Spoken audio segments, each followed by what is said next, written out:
बचपन से ही इतिहास की किताबों में अलेक्जेंडर को महान बताया गया है। कहा जाता है कि अलेक्जेंडर ने अपने समय में दुनिया के अधिकांश हिस्सों पर कब्जा कर लिया था। ग्रीस से लेकर इजिप्ट तक और पूरे मिडिल ईस्ट एशिया पर वो अपना साम्राज्य स्थापित कर चुका था। इसके बाद उसकी नजर भारतीय उप महाद्वीप पर पड़ी। भारत उस समय दुनिया भर में सोने की चिड़िया के नाम से विख्यात था। भारत की समृद्धि ने अलेक्जेंडर का ध्यान आकर्षित किया। वो किसी भी कीमत पर भारत पर कब्जा करना चाहता था। लेकिन आखिर ऐसा क्या हुआ कि अलेक्जेंडर कभी भी भारत पर कब्जा नहीं कर पाया? आखिर किस राजा ने अलेक्जेंडर का भारत जीतने का सपना पूरा नहीं होने दिया? भारत की दहलीज पर आकर क्यों अलेक्जेंडर वापस लौट गया? अलेक्जेंडर की मौत कैसे हुई और क्या सच में अलेक्जेंडर इतना महान था या फिर विदेशी इतिहासकारों ने हिस्ट्री के साथ छेड़छाड़ कर अलेक्जेंडर को जबरदस्ती महान बनाया है? अलेक्जेंडर की पूरी कहानी के बारे में आज हम बात करेंगे, लेकिन वीडियो को शुरू करने से पहले चैनल को सब्सक्राइब कर लीजिए। वेल दोस्तों, अलेक्जेंडर द ग्रेट को भारत में सिकंदर महान के नाम से जाना जाता है। सिकंदर का जन्म मैसिडोनिया के राजा फिलिप II और रानी ओलंपियस के घर हुआ था। जब वो पैदा हुआ तो कुछ लोगों ने कहा कि ये ग्रीक गॉड के पुत्र का अवतार है। बचपन से ही सिकंदर बहुत होशियार और समझदार था। कम उम्र से ही उसने विज्ञान और साहित्य की जानकारी प्राप्त कर ली थी। मार्शल आर्ट्स, आर्चरी और हॉर्स राइडिंग में भी वो महारत हासिल कर चुका था और रही सही कसर एरिस्टोटल ने पूरी कर दी। अब एरिस्टोटल ने स्वयं जिसे शिक्षा दी उसका दिमाग तो तेज होना लाजमी ही था। सिकंदर की कदकाठी की बात करें तो वो सामान्य ग्रीक्स के मुकाबले लंबाई में छोटा था। हालांकि युद्ध के मैदान में सिकंदर का कद सबसे बड़ा हो गया था। सिकंदर जब 20 साल का था तो उसके पिता की अचानक मौत हो गई थी। पिता की मौत के बाद वो मैसिडोनियन किंगडम का नया राजा बन गया। मैसिडोनियन किंगडम और पर्शियन एम्पायर की लंबे समय से दुश्मनी चली आ रही थी। पर्शिया के राजाओं को लगा कि एक 20 साल के लड़के को युद्ध में हराना बहुत ही आसान है, लेकिन उन्हें सिकंदर की ताकत का अंदाजा नहीं था और उन्हें लग रहा था कि सिकंदर युद्ध में हार जाएगा। साल 334 BC में सिकंदर ने पर्शियन साम्राज्य को युद्ध के लिए ललकारा। ये युद्ध इतिहास के पन्नों में बैटल ऑफ ग्रेनिकस के नाम से दर्ज है। सिकंदर की सेना ने पर्शिया की सेना को युद्ध भूमि में बुरी तरह से खदेड़ दिया। इस वॉर के बाद सिकंदर की सेना का मनोबल बढ़ गया। सिकंदर ने इसके बाद बैक टू बैक 3 बड़ी जंग लड़ी। बैटल ऑफ ग्रेनिकस के बाद बैटल ऑफ आइसिस और बैटल ऑफ गौगामेला के युद्ध में भी सिकंदर की सेना को जीत हासिल हुई। युद्ध के मैदान में सिकंदर हमेशा अपने पसंदीदा घोड़े ब्यूसेफिलस पर सवार होकर लड़ता था। ये घोड़ा 12 साल की उम्र से सिकंदर के पास था। सिकंदर ने खुद इस घोड़े को काबू में किया था। लगातार 3 युद्ध जीतने के बाद सिकंदर का साम्राज्य काफी विशाल हो गया था और इसके बाद से ही उसे अलेक्जेंडर द ग्रेट कहा जाने लगा। लेकिन सिकंदर की भूख अब भी शांत नहीं हुई थी। वो तो इससे कहीं अधिक एरिया पर कब्जा करना चाहता था। कई सालों तक उसने युद्ध करना जारी रखा। 334 ईसा पूर्व में सिकंदर ने मैसिडोनिया से बाहर कदम रखा था। उसे लड़ते हुए लगभग 8 साल हो गए थे। अब साल आया 326 ईसा पूर्व। अब सिकंदर भारतीय उपमहाद्वीप पर कब्जा करना चाहता था।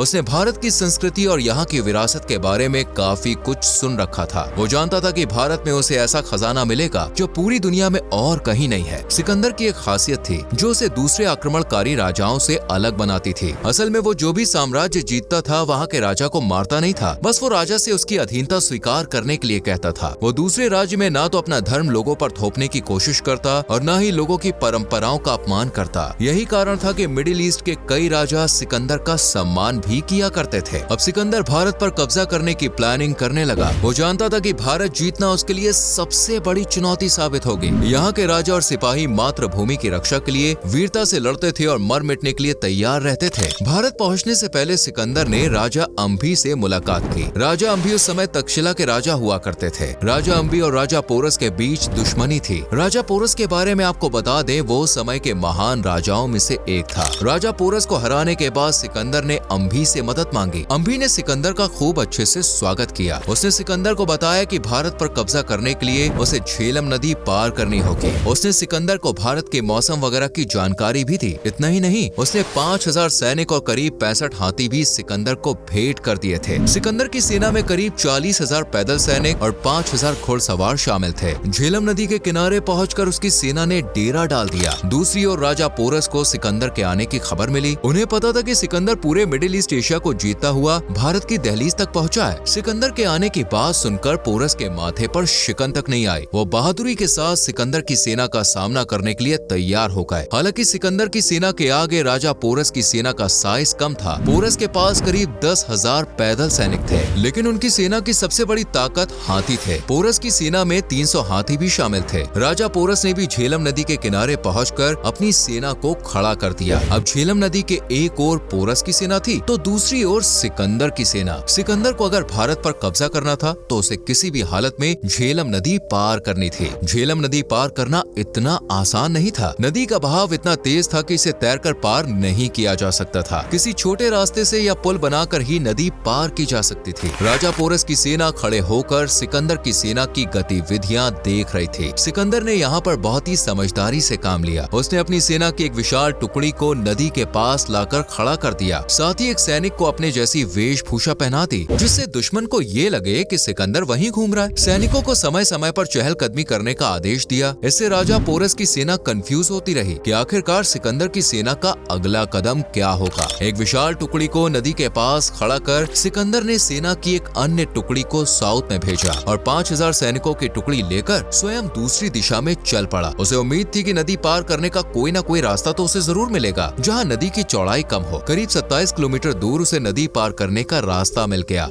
अब सिकंदर को अपनी जीत नजदीक नजर आ रही थी। कुछ दिन तक सिकंदर की सेना में कोई हलचल न देख राजा पोरस सावधान हो गए। उन्हें लगने लगा था कि कुछ न कुछ तो बॉस जरूर गड़बड़ है। उन्होंने अपने बेटे को एक टुकड़ी लेकर दूसरी ओर रवाना कर दिया, लेकिन तब तक बहुत देर हो चुकी थी। सिकंदर की सेना नदी पार कर चुकी थी। यहाँ पर सिकंदर की सेना का मुकाबला पोरस के बेटे की सेना के साथ हुआ। पोरस का बेटा युद्ध कला में निपुण नहीं था। सिकंदर की सेना ने पोरस के बेटे को और उसकी विशाल टुकड़ी को खत्म कर दिया। दूसरी ओर से सिकंदर की सेना की एक और टुकड़ी नदी पार कर चुकी थी और सामने से कुछ सैनिकों ने नदी का बहाव कम होने पर उसे तैर कर पार कर लिया। यानी अब राजा पोरस की सेना तीनों ओर से घिर चुकी थी। सिकंदर ने राजा पोरस को युद्ध विराम करने के लिए संदेश भिजवाया, लेकिन पोरस ने सरेंडर करने से साफ इनकार कर दिया। सिकंदर और पोरस की सेना में भीषण युद्ध हुआ। इस युद्ध में एक समय पर पोरस की सेना का पलड़ा भारी नजर आने लगा। असल में पोरस के हाथियों ने सिकंदर की सेना को तितर बितर कर दिया था। सिकंदर की आर्मी को हाथियों से युद्ध करना नहीं आता था। अपनी सेना को कमजोर होता देख सिकंदर ने आदेश दिया कि सभी हाथियों पर बैठे महावत पर वार करें। साथ ही हाथियों के पैरों पर वार कर उन्हें घायल कर दें। सिपाहियों ने हाथियों के पैरों पर भाले घोंपने शुरू कर दिए। इससे हाथियों को असहनीय दर्द हुआ और वो पागल होकर अपने ही सैनिकों को कुचलने लगे। पोरस के हाथी अपनी ही सेना को नुकसान पहुंचा रहे थे। पोरस को वैसे भी सिकंदर की सेना ने तीनों ओर से घेरा हुआ था। इसके बाद सिकंदर ने पोरस को अपनी हार स्वीकार करने का एक और मौका दिया। अब पोरस के पास कोई और विकल्प नहीं बचा था और उसने अपनी हार स्वीकार कर ली। दोस्तों, ये वो स्टोरी है जो ग्रीक और यूरोप के इतिहासकार सुनाते हैं। वो बताते हैं कि पोरस ने सिकंदर के आगे घुटने टेक दिए थे। इसके बाद सिकंदर ने पोरस को अपने कैंप में बुलाया। सिकंदर राजा पोरस की बहादुरी से काफी प्रभावित हुआ और उन्हें उनका साम्राज्य वापस सौंप दिया। साथ ही कुछ और क्षेत्र भी सिकंदर ने पोरस को भेंट कर दिए। लेकिन असल में ये कहानी झूठी नजर आती है। भारतीय इतिहास में राजा पोरस और सिकंदर के बीच इस तरह के युद्ध का कोई खास वर्णन देखने को नहीं मिलता है, जबकि उस समय के लगभग सभी युद्ध और महत्वपूर्ण घटनाओं के बारे में इतिहासकारों ने लिखा है। कुछ इंडियन हिस्टोरियंस के मुताबिक राजा पोरस और सिकंदर के बीच युद्ध हुआ था और इस युद्ध में सिकंदर का पसंदीदा घोड़ा ब्यूसेफिलस घायल हो गया था। घोड़े के घायल होने के बाद सिकंदर कमजोर पड़ गया और राजा पोरस ने उसे पकड़ लिया था, लेकिन राजा पोरस ने सिकंदर को मारा नहीं और उसे जीवन दान दे दिया। साथ ही सिकंदर को यह हिदायत भी दी कि भारत की ओर दोबारा आंख उठाने की कोशिश न करे, वरना उसे मैसिडोनिया की सीमा तक वापस खदेड़ दिया जाएगा। दोस्तों, सिकंदर ने भारत पर कब्जा क्यों नहीं किया, इसके पीछे कुछ और थ्योरीज भी हैं। कहा जाता है कि कई सालों से लगातार युद्ध करने के कारण सिकंदर की सेना बुरी तरह से थक चुकी थी। सिकंदर आगे बढ़ना चाहता था, लेकिन सेना के अंदर विद्रोह की भावना पैदा होने लगी थी। सैनिकों ने कहा कि वो अब वापस अपने देश जाना चाहते हैं, इसलिए वो भारत पर कब्जा नहीं करेंगे। एक और थ्योरी के मुताबिक सिकंदर की सेना में ये बात फैल गई थी कि बीस रिवर एक पवित्र नदी है और इसे पार करने वाले इंसान की मौत हो जाती है।